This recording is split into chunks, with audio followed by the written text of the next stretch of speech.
Pesticides and fertilizers. అలాంటి STs farmers మనకి 13 మనకి కవర్ అయ్యారు sir, area and farmers sir. అలాగే seed to seed whole fertilizers కానీ పెస్టిసైడ్స్ కానీ ఉండదు సార్. ఇందులో ఆల్ క్రాప్స్ కవర్ అవుతాయి సార్. వెళ్ళే విధంగా మేము ప్లాన్ చేస్తుంటాం సార్. ఇది లాస్ట్ ఇయర్ సార్. అలాగే PGS certification after 3 years sir. మనం స్టార్ట్ చేసి 3 years తర్వాత కాంపాక్ట్ ప్లాక్ ఒక టార్గెట్ పెట్టుకున్నాం సార్. సో ఈ ఇయర్ అనేది కాంపాక్ట్ ప్లాక్ మోడల్ రిలేటెడ్ గా ఉంది. Crop model sir. అది 365 days లొకేషన్ అనేది కల్టివేషన్ జరగాలని. ఎరువులు ఎవడో షాప్ లో పెట్టుకొని ఉంచరు కదా, డెఫినెట్గా భూమి మీదకి వెళ్ళిపోతుంది. అంటే ఆటోమేటిక్ గా వినియోగం అనేది పెరిగిపోతుంది. మనము ఇప్పుడు జీవా ప్రాజెక్ట్ జరుగుతుంది, ఎలా చేయాలి, 100 days లేదా 1 year లేదా 2 years యాక్షన్ ప్లాన్. కొన్ని షార్ట్ టర్మ్ ఉంటాయి, కొన్ని లాంగ్ టర్మ్ ఉంటాయి.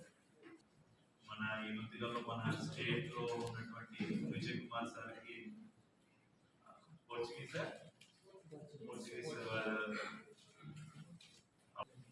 సో మంచి ఇది ఒక సైన్ అనమాట. మన వరల్డ్ వైడ్ రికగ్నిషన్ వచ్చింది ఈ మధ్యకాలం.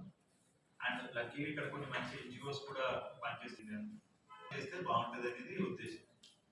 ఎవరికి వాళ్ళు విడివిడిగా పనిచేస్తే ఉండవు. ముఖ్యంగా మన ఏజిఎం దినేష్ గారి గురించి చెప్పాలి. కూడా నాబార్డ్ సహకారం కూడా మనం ఎక్కువ తీసుకొని ఈ ఫార్మర్ ప్రొడ్యూసర్ ఆర్గనైజేషన్స్ ద్వారా ఎన్జిఓస్ ఉపయోగించుకొని, మహిళా సంఘాలను కూడా ఉపయోగించుకొని, డ్వాక్రా సంఘాలు డిఆర్డీ కూడా ఉపయోగించుకొని మనం ఒక మంచి ఫ్రూట్ఫుల్ గా ఒక డిస్కషన్ జరిగిన తర్వాత మన యాక్షన్ ప్లాన్ కావాలి. ఈ వీడియో సారాంశం ఏంటంటే మనం ఒక యాక్షన్ ప్లాన్ అనేది తయారు చేసుకొని దానికి మనం ఫాలో అప్ చేసుకుంటాం భవిష్యత్తు. సో దానికి ఒక కమిటీగా కొంతమంది ఉంటారు, కొంత ఎన్జిఓలు ఉంటారు, కొంత డిఆర్డిఏ ఒకరు ఉంటారు, ఐజిఎం గారు ఉంటారు.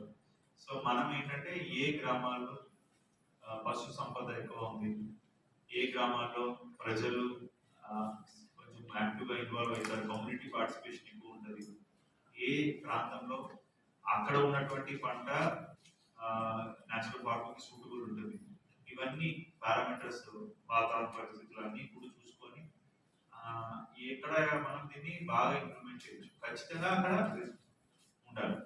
అండ్ ఈ ప్రోగ్రామ్ చేసేటప్పుడు మనం ఏంటంటే ముందుకి అంటే ఎప్పుడు జరిగిన దానికి తర్వాత అంటే ఆచరణలోకి వచ్చిన తర్వాత ఏ రకమైన మార్పు కనబడింది అంటే ఇప్పుడు మనము నేచురల్ ఫార్మింగ్ చేస్తున్నాం బాగానే ఉంది, కానీ నేచురల్ ఫార్మింగ్ వల్ల సాయిల్ లో రెజ్యునేషన్ ఎంత జరిగింది అండ్ ఎరువుల వినియోగం ఎంత తగ్గింది, ఆ అసెస్మెంట్ కావాలి, క్వాంటిఫికేషన్ కావాలి.